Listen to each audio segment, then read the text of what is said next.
Nobody expected Shedeur Sanders' first real moment in the NFL to look like this. 1 minute, he was standing on the sideline holding a clipboard.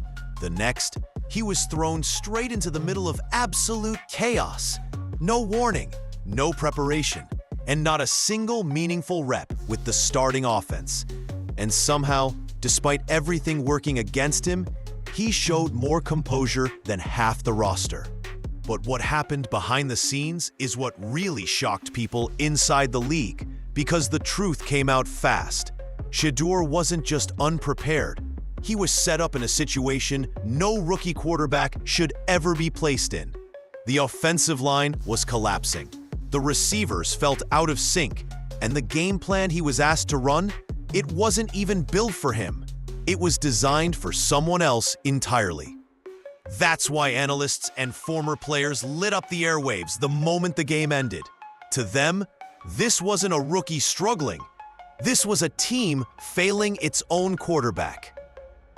But in the middle of the mess, one person stepped up instantly: Myles Garrett. While fans online pointed fingers and critics attacked the rookie, Garrett walked straight to Shedeur, told him to lift his chin, and made it clear the kid wasn't the problem. The situation was. And according to people close to the team, Garrett's support was just the beginning of the story. Because once the dust settled, more details surfaced. And what really went down inside the Browns building changed the entire narrative of Shedeur's debut. From the outside, it was easy for fans and commentators to say Shedeur Sanders looked overwhelmed. Social media was flooded with clips of miscommunication, missed blocks, and receivers running routes that didn't sync with the plays he was calling. But once people started digging into what actually happened, a completely different story came into focus.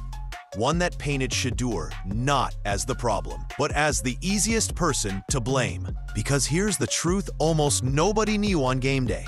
Shedeur wasn't given a single genuine first-team rep the entire week. Not one. The offense he stepped into wasn't the offense he practiced. The cadence, timing, protections, and route adjustments were all built for a different quarterback. Teammates privately admitted they weren't prepared for the switch either. Some didn't even hear the play calls clearly because the rhythm they were used to suddenly changed. Reports later revealed that the coaching staff had planned all week around the starter and never expected to make a sudden switch. But when everything fell apart and Shedeur was thrown in, the expectation was unrealistically high. Run an offense not designed for you behind an O-line that was already breaking down, against a defense that smelled blood.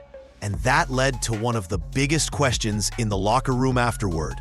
Why put a rookie in a situation that guaranteed failure? Rumors began circulating that certain coaches were frustrated with the pressure from fans begging to see Shedeur. Some insiders claimed the staff wanted to prove he wasn't ready yet. Others said the switch was simply desperation. Whatever the real reason was, the outcome looked the same. Shedeur was fighting uphill from the first snap. Yet even with everything collapsing around him, the rookie didn't lose his cool. Multiple players said he stayed calm, kept talking to teammates, and tried to execute whatever was being thrown at him. That composure is what caught the attention of veterans like Myles Garrett. Because while the outside world mocked the performance, the people inside the building saw something different. A rookie surviving a situation most young quarterbacks would have crumbled under. But that wasn't the only moment that changed how the team viewed him. What happened next would shift the entire narrative. Inside the locker room, the mood was tense. A lot of guys were silent, some frustrated and others just confused about how the whole situation unraveled so quickly. But the one person who didn't let the confusion turn into finger-pointing was Myles Garrett. And according to multiple people who were in the room, what he said changed the entire energy. As soon as conversations started shifting toward blaming Shedeur, Myles shut it down. He told players point blank that nobody in that room had the right to criticize a rookie who was thrown into chaos without preparation. This wasn't some casual defense. He reportedly raised his voice, stepped in front of the group, and basically said, if you weren't protecting him out there, you don't get to talk about what he should have done. Coming from the face of the franchise, that hit different. Rumors suggest the coaching staff didn't expect Garrett to speak up like that. Some say they were caught off guard because his message wasn't just about effort, it was about accountability. He made it clear, Shedeur wasn't the issue. The lack of preparation, communication, and leadership from the sidelines was the real problem. And when your defensive leader says something like that, the room listens. Players later admitted that Garrett's defense of Shedeur wasn't just emotional. It was based on what he saw on the field. He saw misaligned protection calls, receivers unsure about their hot routes, and an offensive unit that looked like they hadn't even practiced together. In his eyes, Shedeur didn't freeze. He was abandoned. Even more interesting, reports claim that Miles pulled Shedeur aside afterward and told him to keep his head up, because this wasn't on you.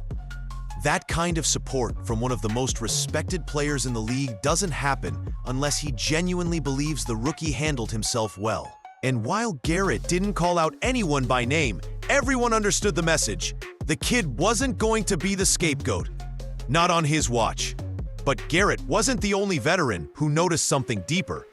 Something that would spark even more tension inside the building. While the locker room was dealing with its own internal chaos, things took an even sharper turn once former NFL stars started speaking out. And the two voices that hit the hardest were Cam Newton and Jason McCourty. Both went public with reactions that Cleveland fans did not expect.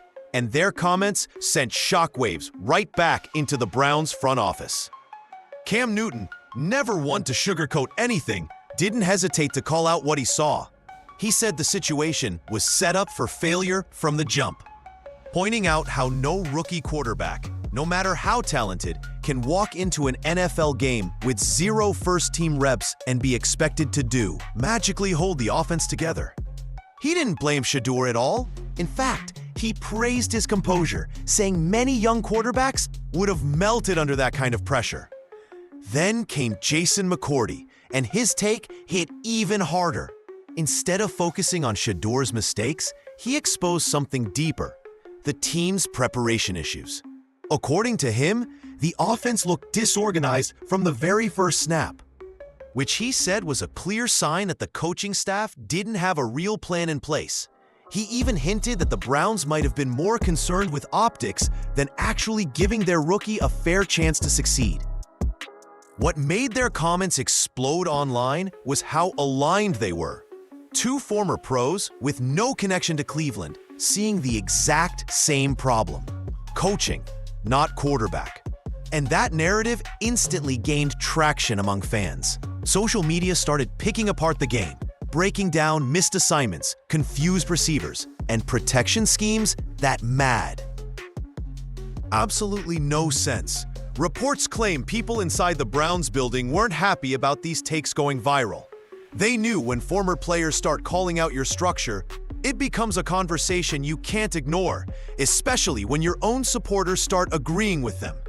But the external criticism only intensified something already brewing internally. Because the more people defended Shedeur, the more obvious it became that the root of the problem wasn't the rookie, it was the decision-making behind him. And that pressure led to a moment nobody in Cleveland expected, one that would put the coaching staff directly in the spotlight. From the moment the offense stepped onto the field, something felt off, and it had nothing to do with Shedeur's talent. The entire game looked like a scrambled mess. The kind of performance that doesn't just happen unless something behind the scenes is already cracking. And the more people rewatched the game, the clearer it became. This wasn't about a rookie panicking, this was about a system falling apart in real time. Right away, fans noticed confusion in the huddle. Receivers were running routes that didn't match the timing of the play. The offensive line was missing assignments that should have been basic. Even the running backs looked unsure of their responsibilities. It was the type of breakdown you see when a team hasn't practiced together, not one preparing for a regular season showdown. Reports claim some players were frustrated because the game plan shifted last minute, leaving the offense feeling like they were improvising instead of executing. What made it worse was how predictable everything looked. Analysts pointed out how the Browns kept calling plays that didn't complement Shedeur's strengths. Instead of quick reads and rollouts that highlighted his accuracy and mobility, they forced him into slow-developing plays that collapsed before he even finished his dropback. It's been said that even veteran quarterbacks struggle with those scenarios. So expecting a rookie with no first-team reps to survive it was almost unfair. The pressure from Baltimore didn't help, but the Browns made it easy. Missed blocks, miscommunication, and blown protections turned every snap into a fire drill. Yet, through all of this, Shedeur never showed panic. He stayed poised, kept his eyes downfield, and didn't make the reckless mistakes most young QBs fall into when the walls are closing in. And that's what frustrated fans the most. They didn't see a quarterback melting under pressure.